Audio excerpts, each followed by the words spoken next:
မိုက်တစ်ဝယ်လိုက်တာမိုက်တဲ့နဲ့အကုန်လုံးဖြုတ် Okay ဒီနေ့ပွဲကတော့ဒါစိတ်ဝင်စားဖို့ကောင်းတဲ့ပွဲတစ်ခုဆိုလို့ရှိရင်လည်းမမားဘူးပေါ့နော်ဘာလို့လဲဆိုတော့ကျွန်တော်တို့ပုံမှန်1 versus 1ကစားနေရင်းနဲ့ဒီနေ့မှာတော့ပထမဦးဆုံး2 versus 2ကျွန်တော်မြန်မာ player တွေ4ယောက်အားပြိုင်ဖို့2 versus 2ကိုမြင်တွေ့ရမှာဖြစ်ပါတယ်ဆိုတော့တော်တော်လေးကိုမှပြင်းထန်တဲ့တိုက်ပွဲတွေမြင်တွေ့ရမှာဖြစ်တဲ့အတွက်ကြောင့်မို့လို့ let's go man ဆို player လေးမိတ်ဆက်ပေးမယ်ပန်းရောင်တက်တဲ့ကင်ပြီးတော့ကစားနေရတော့ဒါကတော့ player တွေမစိမ့်နဲ့ chain တက်ကတော့ Order of the Dragon ကိုရွေးချယ်ထားတယ်ပေါ်မှာတော့ Lane မော်ရောင်သူ့ရဲ့ teammate Order of the Dragon နဲ့ပဲပွဲထုတ်ထားတယ်သူ့ရဲ့ signature တက်ကျွန်တော် Pegasus Gaming Adventure မှာဆိုလို့ရှိရင်တော့3ပွဲ feature လုပ်ပြီးသွားပြီတစ်ပွဲနိုင်နှစ်ပွဲရှုံးရလက်နဲ့ပိုင်ဆိုင်ထားတယ်ပေါ့နော်ဒီနေ့မှာလည်းသူ့ရဲ့အကြိုက်ဆုံးတက် Order of the Dragon ပဲထပ်ပြီးတော့ရွေးချယ်ထားတယ်သူတို့ရဲ့ပြိုင်ဘက်တွေကတော့ဘယ်ဘက်အပေါ်ညာဘက်ဘယ်အပေါ်လေးမှာခန်းရောင်လေးနဲ့ညနေသစ် player ကျွန်တော်ဒီနေ့မှ first time ပွဲဥအတွက်ပေါ့နော်ကျွန်တော်ပွဲဥအတွက်မှာ feature လုပ်ပေးသွားမယ် player Tiger ခေါ်တယ် Night Templar Civilization နဲ့ပွဲထုတ်ထားပါတယ်ဘယ်ဘက်အောက်မှာတော့ဒါကျွန်တော်တို့မှာဒါအကောင်းဆုံးတွေကတစ်ယောက်လို့သတ်မှတ်လို့ရတယ်ပေါ့နော်နာမည်ကတော့ Bob Eater Peter လို့ရေးထားတယ်ဒါပေမဲ့ဒီကျွန်တော်တို့ Pegasus Gaming Adventure မှာတော့ Jason ဆိုတဲ့နာမည်နဲ့ feature လုပ်ထားပြီးတော့ဒါ record ပိုင်းဆိုင်ရာမှာဆိုလို့ရှိရင်ဒါသူဘလားနှစ်ပွဲနိုင်တစ်ပွဲရှုံးလို့ကျွန်တော်ထင်တယ်ပေါ့နော်ဟုတ်ပဲဆိုတော့ Jason ဖြစ်တဲ့ပြင်သစ် French Civilization နဲ့ပွဲထွက်လာတာကိုမြင်တွေ့ရပါတယ်ဆိုတော့2 versus 2ဖြစ်တဲ့အတွက်ကြောင့်မလို့တော်တော်လေးကိုမှစိတ်ဝင်စားဖို့ကောင်းသွားပြီဘယ်လိုမျိုး player တွေကဘယ်လိုမျိုး timing တွေနဲ့ဘယ်လိုမျိုးအပေးယူတွေနဲ့မြန်မာ player တွေကဖျော်ဖြေသွားမလဲဆိုတာကိုတော့မြင်တွေ့ရဖို့ရှိလာနိုင်ပါတယ်ဆိုတော့ကျွန်တော်ရဲ့ cast ကတော့ခြေသွားချိုးရကြမလို့ဒီ loss ကျွန်တော် solo cast ပေါ့နော်ဆိုတော့ intro ဖြစ်တဲ့အတွက်ကြောင့်မလို့လည်းဘာမှစိတ်ပူစရာမလိုဘူး intro ဆိုတော့လည်းကျွန်တော် trade ဖြစ်စရာမလိုဒါပေမဲ့ okay stats မှာအားလေးကြည့်လို့ရမယ်တိုးတွေပါကြည့်လို့မရအောင်မရအောင်ဒါ 2v2 ကြီးကြတော့ဟိုဟာတိတ်မထည့်ရတာ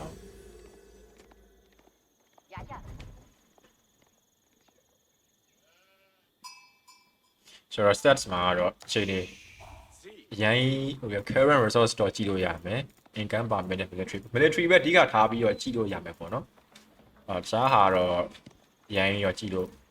မပါဘူးဆိုတော့ကျွန်တော်အဓိက military လေးပဲအဓိကထားပြီးတော့ကြည့်လိုက်ရအောင် maybe player score ထားပါပဲဆိုတော့ current result လေးထားတာလည်းမစိုးပါဘူးဘာတွေဘယ်သူပါများလဲဆိုတော့ကျွန်တော်6ဒီကပြင်အောင်ဖွင့်ကြည့်မယ်ဆိုတော့လက်ရှိချိန်မှာ2ယောက်လုံးကတော့နှစ်သိန်းလုံးအောင်ပေါ့နော်intro ဖြစ်တဲ့ကြောင့်မလို့အော်တာကြားကြီးကတော့မျက်နှာသစ် player ဖြစ်ပေမဲ့တိုး12ကောင်တော့အပါခေါ်လာတယ် shit မျက်နှာသစ် player ဆိုပေမဲ့လည်းတိတ်ပြီးတော့ short တော့လို့မရဘူးပဲကွာဆိုတော့တိုးပဲတဲ့ကတော့ပုံမှန်လို့ရှိရင်တော့ဘက်အောက်မှာပေါ်ရဲပေါ့နော်ဒါပေမဲ့လက်ရှိမှာတော့အဲ့လိုကြည့်လို့မရဘူးဘာလို့ဆိုတော့ team game ဖြစ်တဲ့ခါကျတော့ team observer view က UI ကအပြောင်းလဲလေးဖြစ်သွားတယ်ကြောင့်မလို့ပေါ့နော်ဆိုတော့ H2 ကိုအရင်ရောက်သွားတာကတော့ Jason ဆိုတော့ပြင်သစ်တက်မတော်ကတော့ H2 အရန်မြန်လုံးတယ်ပေါ့နော်တခြား save တွေနဲ့ရှင်လို့ရှိရင်ဆိုတော့ဘာလဲလဲသူ Archon Chapel လေးရောဒီမှာသွားလာတယ် James လဲ Archon Chapel ကိုတုံးတာတယ်နှစ်ယောက်လုံးတော့ Archon Chapel နဲ့ပဲ Aura the Dragon ကတော့နှစ်ယောက်လုံးကတော့ဒါကောင်း civilization ဟိုပါပေါ့နော်အတူတူပဲဆိုတော့ဆက်ပြီးတော့ဂျာကြီးကတော့ဂျာကြီးလည်း stage 2ရောက်သွားပြီ okay မျက်နှာသစ် player ဆိုပေမဲ့တိတ်ပြီး short တော့လို့မရဘူးပေါ့နော်သူ time နဲ့သူလေးကတော့ age တွေကတော့ဝင်နေတဲ့တခြားမလို့တော့ဒါစိတ်ဝင်စားဖို့တော့ကောင်းလာပြီဆိုတော့မျက်နှာသစ် player လည်းသူ့ time နဲ့သူဝင်တယ်ဒီဘက်ကကျွန်တော် page မှာ feature လုပ်တာတဲ့ player 3ယောက်လုံးကလည်းသူ့ time နဲ့သူဝင်တဲ့အတွက်ကြောင့်မလို့ပွဲရတော့မြိုင်မယ်လို့ကျွန်တော်ခံစားမိတယ်ခင်ဗျဆိုတော့ okay school cavalry ပြီးသွားပြီ current resource ကိုချက်ကြည့်အောင် current resource မှာ Bob Beta ကရွှေ100တော့ရှိတယ်ဒါပေမဲ့သူအသားမလုံးတော့ဘူးအသက်တွေအရန်တူးနေတယ်archery ထပ်ပြီးတော့သွားထားတယ်ဆိုတော့ production မှာတော့ဘာမှတော့မတွေ့သေးဘူးပေါ့နော်ပုံမှန်ဆိုလို့ရှိရင်တော့ပြင်သက်ဆိုလို့ရှိရင်တော့ score cavalry ပြီးလို့ရှိရင်တော့ပြင်သက်က heavy night တွေနဲ့ early game မှာလိုက်ပြီးတော့ harassment လုပ်ထားရတဲ့ဒါရန်သူကို pressure ပေးလို့ရှိရယ်လက်ရှိအချိန်မှာတော့Bob Beta ကတော့production မှာတော့ဘာမှတော့ trade မတွေ့ရသေးဘူးပေါ့နော်သူ့အနေနဲ့တစ်တီတော့ inventor ဟိုမှဒါ resource ပိုင်းကိုသွားတာတယ်ဆိုတော့ wood cutting အရန်လုပ်တယ်ပေါ့နော်ဆိုတော့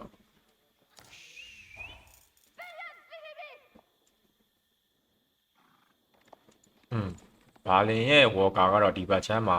ဝေါ်ခတ်ပို့လာဘယ်လိုလုပ်လဲမသိဘူးမြင်တော့ကြားရတော့တတိုင်းကတော့မြင်သွားပြီဝေါ်ခတ်ပို့လာတော့မပြောတတ်ဘူးချက်ကြည့်အောင်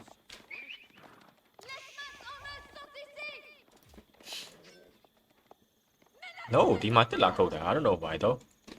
အရင် aggressive တော့ဖြစ်လို့နေဒီဘောကာရဒါပေမဲ့ scout ခံရပြီဆိုရင်တော့မှာတော့ဘာလင်ရဲ့ဒီ aggression ကအစင်ပြေပါဟုတ်လား scout နှစ်ကောင်ကထုနေဆိုတော့နည်းနည်းလေးတော့ဒါ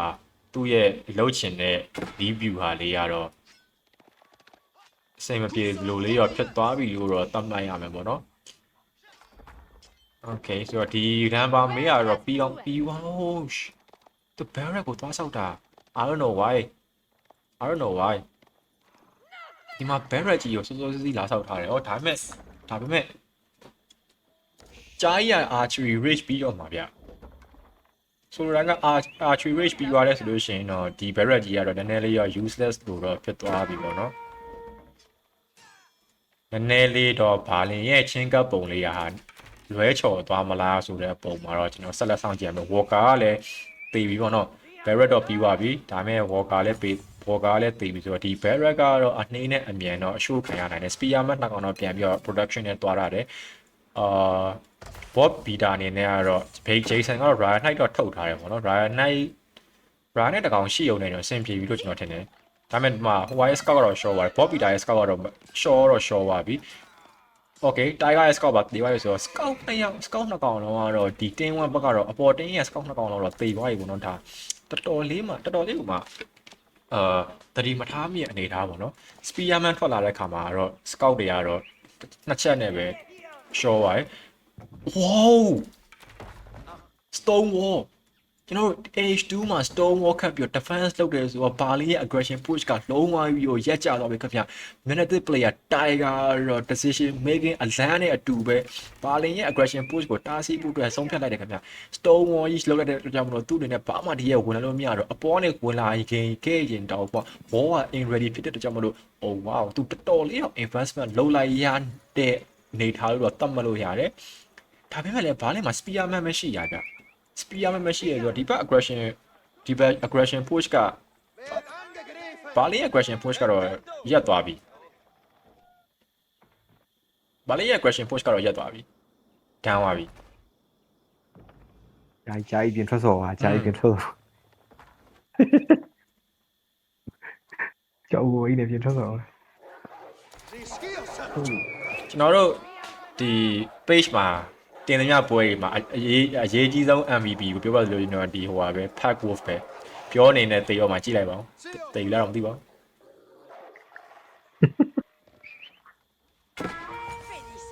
ဆိုတော့ဒီဘက်ချမ်းမှာကတော့ဘောပီတာကတော့ Varana နှစ်ကောင်နဲ့ Horseman နှစ်ကောင်ရှိရပေါ့နော်ဘာမှတော့သူ damage pressure တော့မပေးသေးဘူးအဲ့ဒီအောက်မှာတော့ Jane ကတော့ Belgrave Palace နဲ့အတူပဲ H3 ကိုတော့ push ထားရတယ်ပေါ့နော်ဘာလင်ကတော့ကျွန်တော်ထင်တာကတော့အနှောက်သဘောမျိုးလေးရန်သူကိုတွားပြီးတော့ဒါ reacting ကောင်းကောင်းလေးဖြစ်အောင်လုပ်ထားရလို့ပဲကျွန်တော်သတ်မှတ်ရမယ်အဲ့ဒီဘက်ချိန်မှာတော့ Jane ကတော့တောက်လျှောက်ဆိုလိုမှ grind နေရခင်ဗျ H3 ရောက်သွားပြီဆိုတော့ H3 ကိုတော့ Jane ကစောစောရောက်တော့ကြောင့်မလို့ဒါဘယ်လိုပြောမလဲဒီဘက်ချမ်းမှာတော့ Jane က share farm နဲ့အဲ့ဒါကိုဘာလင်းကသွားပြီးတော့တစ်ဖက်ရန်သူကိုသွားနှောက်တယ်ပေါ့နော်ဒါတော့အဆင်ပြေပါမလားဒါ score မှာတော့ Bobita French Empire ကိုတော့အသားပေးနေအောင်မြင်တွေ့ရတယ်သူ H3 တော့သွားဖို့အတွက်ကတော့ Walker လုံးလောက်မရှိဘူးဒါ Bobita right yes the Walker distribution က456ဆိုတော့ချား Walker ရာဒီဘက်ချမ်းမှာအသားတွေကတော့ဒီအသားအရန်လူကတော့ဒါကတော့ H3 တော့မယ်ဆိုတော့အသားလူရယ်ပေါ့နော်ဒီမှာပဲမြင်းတကောင်ကတော့ပေးလိုက်ပြီဆိုရင်တော့ဒီ aggression push ကတော့အဆင်မပြေတော့ဘူးခင်ဗျဘောပီတာသူမြင်းတကောင်တော့ပေးဆက်လိုက်ရတယ်ဘာမှမတန်တော့ဒီဘက်ချက်မှာဘာလင်းရဲ့စခန်းမှာတော့ဘာမှတော့ defensive aid နဲ့မရှိဘူးဆိုတော့ငါမရရေချိုးပြန်ဒီ A ကိုပဲချိုးပြီးပြန်သွားမလားဆိုတော့ချက်ကြည့်ရမယ်ပေါ့နော်ဒီဘက်အိမ်လေးကိုပဲအဆက်ပြေလေးနှိုက်သွားမယ်ဆိုလို့ရှိရင်လည်းဒါမဆိုးပါဘူးဒါပေမဲ့သူဒီဘက်ချမ်းအောင်ဝင်ပြီးတော့ဘာလင်းကိုနည်းနည်းလေးစိတ်တော့ကလေးကိုပေးဖို့ရရပေါ့နော်။ကိုင်နာတာလည်းမြင်း Ryan Knight ကြီးဆိုတော့သူ သူကတော့အဲ့ဒါကြီးပုံမှာစိတ်ပုံဝင်စားဖို့ထင်တယ်သူ H2 သွားဖို့ H3 သွားဖို့အတွက်ပဲသူစိတ်ကူးလိုက်ပြီ H3 သွားဖို့အတွက်တော့ result လောက်သွားပြီဆိုတော့သူဘာ H ကိုတောင်းမလဲဆိုတဲ့ပုံတော့ကျွန်တော်ဆက်ပြီးထောင်းကြည့်ရမယ်ဆိုတော့ကြာကြီးအနေနဲ့ကတော့ H3 on the way ပါ another player လည်းသူလုံးတဲ့ time နဲ့အတူပဲသူလုံးတယ်ဆိုတော့ Guild Hall ဆိုတော့ Guild Hall သွားရတယ် Guild Hall အခုဆိုတော့ generate result over time ပေါ့နော်ဒီ upgrade ပြည်တဲ့ဆိုလို့ရှိရင်တော့ Guild Hall သွားတဲ့ကြောင့်မလို့သူ eco ဘိုင်းဆိုင်ရာကိုတော့ပို့ပြီးအသားပေးရတော့ကျွန်တော်မြင်တွေ့ရတယ်ခင်ဗျာ H3 timing ကတော့အပေါ်ရဲ့တင်းကတော့ပို့ပြီးတော့မြန်ဆန်မယ်လို့ကျွန်တော်ထင်တယ် Pilgrims တွေကတော့ဒီဘက် location ကိုရောက်ဖို့တော့မဖြစ်နိုင်တော့ဘူးဘာလို့ဒီဘက်မှာဘာလင်ရဲ့ unit တွေကအသင်းဆောက်နေရပေါ့နော်ဆိုတော့ဘာလင်လည်း H2 ရောက်သွားပြီမကြခင် Bobby တာလည်း H2 ရောက်တော့မယ် Okay ဒါပေမဲ့ဒီ Walkers တွေကဘာလင်ကတော့ attention ပေးပါမလားတော့မပြောတော့ဆိုပေမဲ့ Bobby တာ Jason တွေကတော့ဘာလင်ရဲ့ Walker တော့တကောင်နှိုက်နေခင်ဗျာ one down တကောင်တော့သေပါပြီနောက်တစ်ကောင်ကိုတော့ဆက်ပြီးတော့ line နေတော့မယ်ရမလားဆိုတော့မိကုန်းပေါ်တော့ရတယ်နှစ်ကောင်သေပါပြီ maybe 3 maybe 4ပါလေသူဒီဘောက3ကောင်ကိုအထဲထဲဖို့တော့သူမေ့သွားတယ်ဘောက4ရောက်တော့သေဆုံးသွားပြီဆိုရဲအနောက်မှာတော်တော်လေးကိုမှဒါမထင်မှတ်ထားတဲ့အနေထားနေပြီးတော့ဘောကကျတော့ပေးဆက်နေရတယ်ဘောပီတာရဲ့ဂျေဆန်ရဲ့ပြင်သစ်မြင်းတွေကဒါကောင်းမွန်တဲ့ pick up တွေတော့လှုပ်ထားတော့မယ်ဒီဘက်ချမ်းမှာတော့ Jay သူ့အနေနဲ့ aggression ဘိုင်းမှာတော့ဘာမှ pressure မခံစားရဘူးဆိုရင်အနောက်မှာ eco ကောင်းမွန်ဝင်နေတော့ Walker ခောက်နေကြည့်အောင် Walker ခောက်က ball beater 41ရှိရယ်ဂျာရီတိုင်းက30ရှိရယ်တိုင်းက30 J 29ဘာလဲ26ဆိုတော့ ball beater ဒီပွဲမှာဆိုလို့ရှိရင်တော့Walker ဘိုင်း economy ဘိုင်းဆိုင်ရာတော့အပေါ်ဇီးရတဲ့ရောက်လာပါတော့ J ကတော့သူဒီဘက်ကနေပဲ wall ကိုဘာလင်းရဲ့ wall ကဒီလိုခတ်တဲ့အခါမှာတော့နည်းနည်းလေးရှုပ်ကုန်ပြီပေါ့နော်ဒီဘက်ချမ်းနေပဲသူဝင်လာပြီး pressure ပေးဖို့ကြိုးစားရဲဆိုပြီးမဲ့အနောက်မှာတော့ Jason ရဲ့ unit တွေကတော့ in ready ရှိရပေါ့နော် Manner of နှစ်ကောင်တော့ဖြည့်ရှင်းမလို့သူ့မှာဘာမှမရှိဒီဘက်ချမ်းမှာလည်းဒီမြင်းနှစ်ကောင်ကတော့ pressure ထပ်ပေးထားရဲဆိုရင်အနောက်မှာ battery ကတော့ဟိုဘက်ဒီဘက်တော့ဖြစ်နေပြီဒါပေမဲ့ဒီကောင်တော့ Walker လိုက်နေတဲ့မြင်းတွေဆိုတော့ပေးရစိတ်ပူကြမလို့ဒီဘက်မှာ Jay ရဲ့ Manner of နှစ်ကောင်ဖြည့်ရှင်းမှုတော့ဟိုကတော့ Jason မှာတော့မရှိဘူး Night ကလည်းအခုမှအခုသိသွားရ Oh my god သူဒီဘက်မှာလည်း night တွေကပြစ်ချခံထားရဆိုရင်တော့မတော့ဒီဘက် aggression point ကပြီးသွားဒီမှာ chain နေရတော့ manaram တစ်ကောင်နှစ်ကောင်ရှိရဒီ manaram ကိုဖြည့်ရှင်းဖို့သူ့အနေနဲ့ဘာမှရှင်ရဲ့ composition ကောင်းကောင်းမရှိဘူးဆိုရင်အနောက်မှာတော့နည်းနည်းလေးရောပြဿနာလိုလေးရောဖြစ်နေပြီပေါ့နော် archer ရှိရဆိုပေမဲ့သူ့အနေနဲ့ဒီ manaram ကိုဖြည့်ရှင်းမှုတွေ archer ထက်အခြားသော unit တွေပို့ပြီးလူတယ်သူဒီ Brian Knight လေးတစ်ကောင်လောက်မြန်လေးထွက်လာတာကောင်းမယ်ဆိုပေမဲ့ဆူတောင်းနေတော့မယ် Brian Knight ကတကောင်တော့ထုတ်ဖို့ဆိုလို့ရှိရင်အရန်ကြာရဲမှာပါတယ်ပေါ့နော်29စက္ကန့်30လို့ရှိရဒါပေမဲ့စက္ကန့်30ကအကြာဆုံးစက္ကန့်30လို့တော့သွားပြီးတော့ခံစားမိနေရပေါ့နော် Okay Brian Knight တော့ထွက်လာပြီဆိုတဲ့နောက်မှာဒီ Brian Knight ကမြန်လေး defense Brian Knight ကိုသုံးပေးပါ Brian Knight ပတ်တက်ကြီးရနေတယ်လို့ Okay လာပြီ Brian Knight လာပြီ Okay တော်ပါသေးရဲ့ဆိုတော့ကဒီ Manneram နှစ်ကောင်ကတော့ဆို Manneram နှစ်ကောင် Spearman 5ကောင်နဲ့လာပြီးတော့ pressure ပေးရပေါ့နော် Walker ID တဲ့တိုင်းလေးနည်းနည်းလေးကြာပါမယ် Walker တစ်ကောင်နှစ်ကောင်တေကောင်လည်းနှစ်ယောက်တော့တေသွားတယ်ပေါ့နော်အလောင်းလေးပေါ်နေဆိုတော့ကောင်းမွန်တဲ့ Burgen လို့ပြောလို့ရပါတယ် J ရဲ့ unit ကအများကြီးလာတာတော့မဟုတ်ဘူးဒါပေမဲ့ဒီ aggression push ကတော့တော်လေးကိုဒါတစ်ဖက်သူတော့ဝေဝါးစီရလို့ပြောလို့ရတယ်ပေါ့နော်ဆိုတော့တစ်ဖက်မှာတော့ Tiger လည်းကြားကြီးလည်း H2 ရောက်သွားပြီ Trebuchet ထုတ်ထားတယ်ဒီမှာကျွန်တော် defensive landmark keep ကိုဆက်ပြီးတော့စောက်ထားရဲဆိုရဲအနောက်မှာမျက်နှာသစ် player ကြားကြီးတော့နောက်လို့မရဘူးသူ time နဲ့သူတွေရှိရခင်ဗျဆိုတော့ပွဲတော့တော်တော်လေးကြည့်လို့ကောင်းမယ်ထင်မှာပါတယ်ဆိုတော့ဒီ war တော့တော်တော်လေးရှုပ်သွားတယ်ပေါ့နော်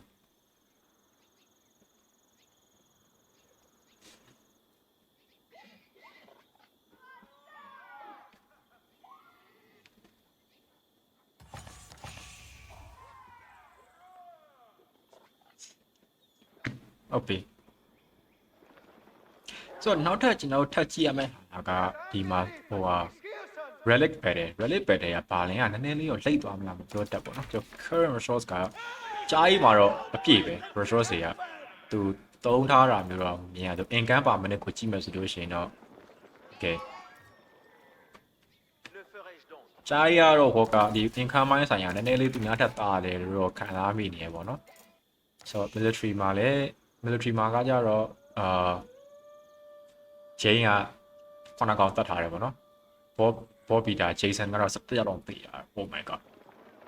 ဒီထားပါဆိုတော့အပေါ်ရဲ့ sacred site ပေါ့အောက်က sacred site ကိုပေါ့ဒါဂျိန်းရောဘာလင်ရောတာဝန်ယူကင်ထားရဆိုရင်အနောက်မှာနည်းနည်းလေးရောဖြည့်ရှင်းရခတ်နေပြီပေါ့နော်ဆိုတော့ဒီမှာကာဆယ်ကြီးဆောက်လိုက်ပြီဆိုရင်နောက်မှာဒီဘက်ချက်မှာရှိရဲ့ Manaram Army ကတော့တိတ်ပြီးတော့သူ pressure မပေးရတော့ဘူးသူနည်းနည်းလေးရော respect ပေးလိုက်ပြီပေါ့နော်ဆိုတော့ Genoa Crossbowman တွေထုတ်ချင်ထုတ်လို့ရတယ်ဒီမှာထွက်လာပြီပေါ့နော်ဒါ Euro Crossbowman က Euro Crossbowman Genoa Crossbowman ထုတ်ချင်တော့ထုတ်လို့ရတယ်ဒါပေမဲ့ Euro Crossbowman လည်းကောင်းပါတယ်ဒီဘက်ချမ်းမှာလည်း Jason သူရဲ့ပြင်သက်တက်မတော်ကြီးကတော့တစ်ဖက်လူရဲ့ war တွေကိုတော့ချိုးဖို့တော့သူကြိုးစားနေတယ်ဆိုတော့ဘာလင်ရဲ့ဒီဘက် All of the Dragon တက်မတော်ကြီးကတော့ဟိုဘက်ချမ်းအောင်သူဖောက်မြောက်လာတိရဲ့ခါမှာဒီဘက်ချက်ချင်းမဲဆိုသူပဲဥကောင်းလှည့်လာရပေါ့နော်အဲ့ဒီပေါ်မှာ2 versus 1များဖြည့်ရှင်းလိုက်ရမလားဆိုပြီးတော့စိတ်ပူဖို့လိုရတယ်ဒီ Manaram တွေကိုဖြည့်ရှင်းမှုအတွက် Jason မှာလည်းသူ့အနေနဲ့ကောင်းမှုနဲ့ unit composition မရှိဘူးဘာလို့လဲဆိုတော့သူ့မှာရှိရ Archer တွေပဲရှိရ Archer စီကတော့ Manaram ကိုဖြည့်ရှင်းမှုတော့ကောင်းမှုနဲ့ composition ဟုတ်မျိုးဆိုရင်တော့ဘယ်တော့ရှင်းအောင်ကျူလိုက်နော်ဘယ် Manaram ဘယ်နှကောင်းလဲ Manaram တော်တော်လေးကိုများတယ် Manaram ဘယ်နှကောင်းလဲကြည့်အောင် Manaram 9កောင်ရှိရ Manaram 9កောင်လုံးကဒီမှာရှိတဲ့များ unit တွေအကုန်လုံးကိုကောင်းတာဆိုရင်အနောက်ကဘာဖြစ်သွားမလဲဒီဘက်ချမ်းမလဲ unit တွေကအိမ်ကိုလည်းကြားရဖြိုချနေရခင်ဗျ Manaram လည်းကောင်းပြီးဒီ Archer စီတယောက်ပြီးတယောက် melee infantry ကိုဖြုတ်ချထားဆိုရင်အနောက်မှာဒီဘာလင်ရဲ့ဦးကောင်းလှည့်ပြီးတော့ Jason ကို pressure ပေးရ knee stick ကဆိုရင်တော်တော်လေးဟွာအသုံးအကျိုးဟိုဘယ်လိုပြောမလဲအကျိုးပြုနေရပေါ့နော်ဆိုတော့ဒါပေမဲ့ तू ဆက်ချရင်တော့နိုင်သေးတယ်ထပ်ပြီးပြောနေတော့ကာလမှာပဲ Jay ရဲ့ Manaram တွေအများကြီးဝင်လာပြီးအရန်များလွန်းတဲ့ Manaram army အောက်မှာဂျာကြီးနဲ့Jason ကတော့တော်တော်လေးကိုမှ pressure တွေခံစားနေရပြီခင်ဗျာသူ့အနေနဲ့ crossbowman လေးထုတ်ပြီးတော့လိုနေရဆိုရင် crossbowman မထုတ်ဘဲနဲ့ archer တွေအများကြီးထုတ်ထားရဲဆိုတော့တိတ်ပြီးတော့ impact မရှိတဲ့ unit composition အောက်မှာပဲ Jason အနေနဲ့တော်တော်လေးကိုမှ pressure တန်ခံနေရပြီ spearman မှာလိုက်ထားရဲဆိုရင်အနောက်မှာဒီမြင်းတွေကတော့အဲ့လောက်ထိ effective မဖြစ်တော့ဘူးခင်ဗျာမြင်းတွေဒီကောင်းကောင်တေးနေပြီသူ့ရဲ့ teammate ဖြစ်တဲ့ Tiger ကလည်းသူ့ရဲ့ဟိုဖြစ်တဲ့တိုင်းကလည်းဒါဘယ်လိုပြောမလဲလမ်းမှာလာတော့လာနေပြီဆိုရဲအနောက်မှာဒါပေမဲ့ဒီဘက်ကိုသူ့ရဲ့ crossbowman ကတော့လုံလောက်ရှိရပေါ့နော်ဒီဘက်ချမ်းကိုရောက်တဲ့အခါမှာဒါဟို Jason ရဲ့ economy ကတော်တော်ထိသွားပြီခင်ဗျအဲ့ဒီအပေါ်မှာဘယ်လိုမျိုးပြန် recover လုပ်နေဆိုတဲ့အပေါ်မှာပြီးတော့မေးစရာမေးခွန်းလေးရှိရပေါ့နော်ဆိုတော့လာနေပြီ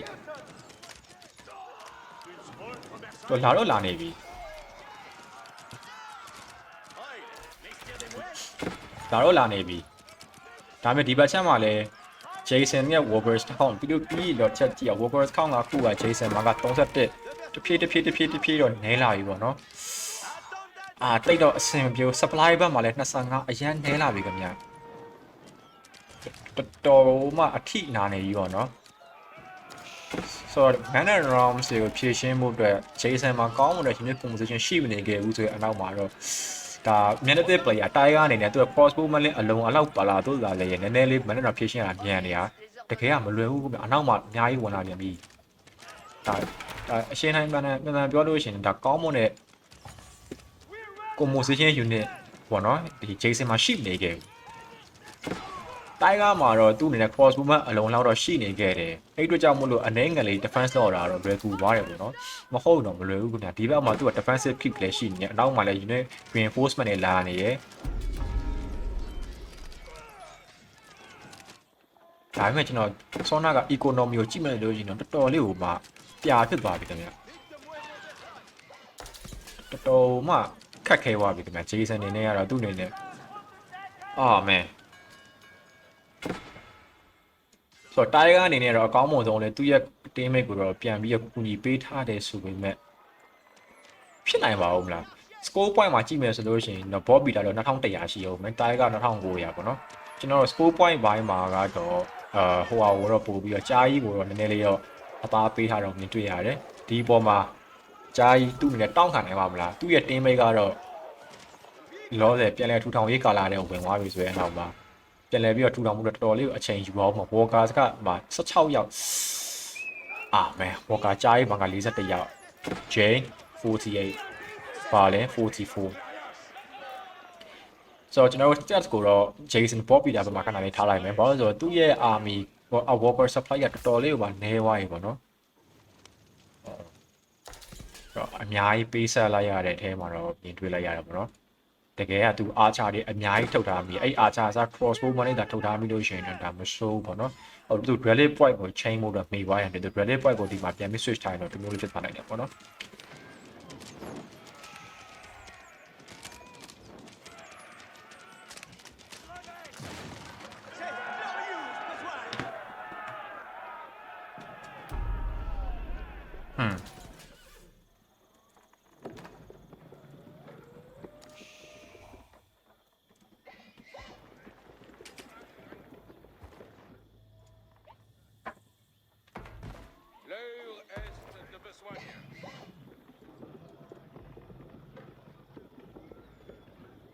ဆိုတော့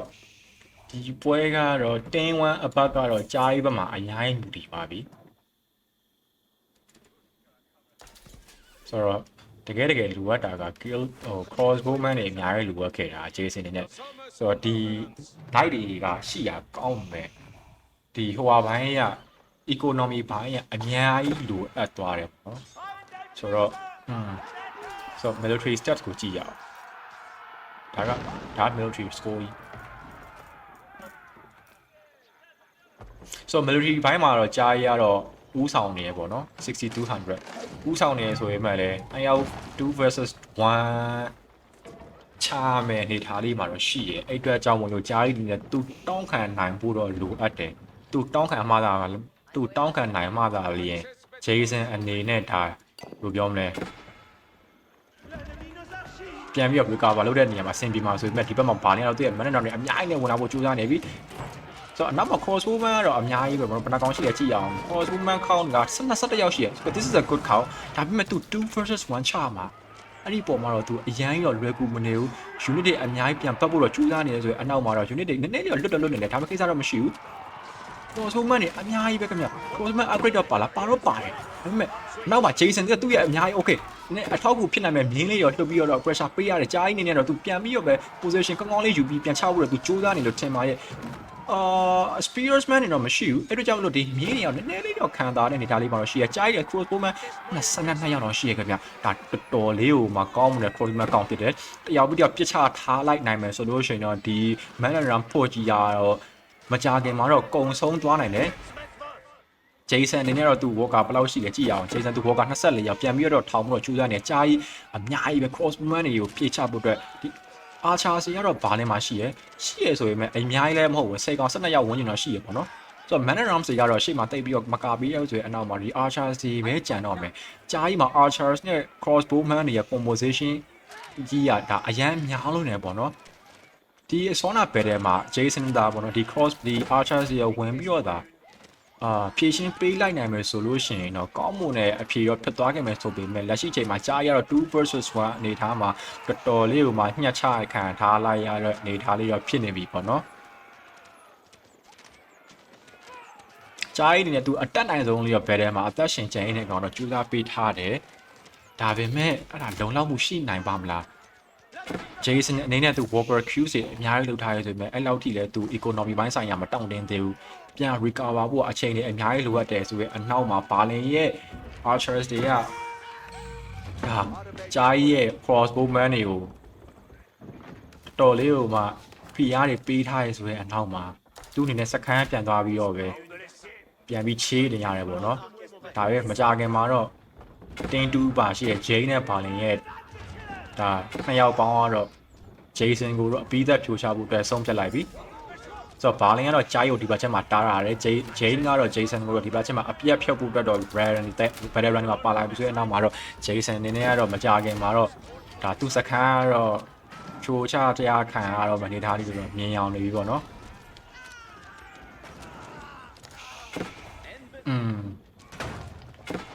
ဆိုတော့ Order of the Dragon နှစ်သက်ပေါင်းရဲ့ဒါ Man and Round composition ကိုဖြည့်ရှင်းမှုအတွက်လုံလောက်တဲ့ unit composition မရှိခဲ့တဲ့အနောက်မှာ Jason ကတော့တော်တော်လေးကိုပါဒါပြဿနာတက်နေပြီပေါ့နော်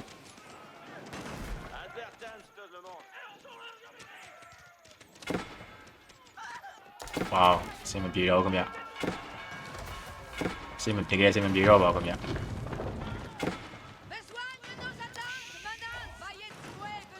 တကယ်စင်မပြေတော့ပါဘူးခင်ဗျ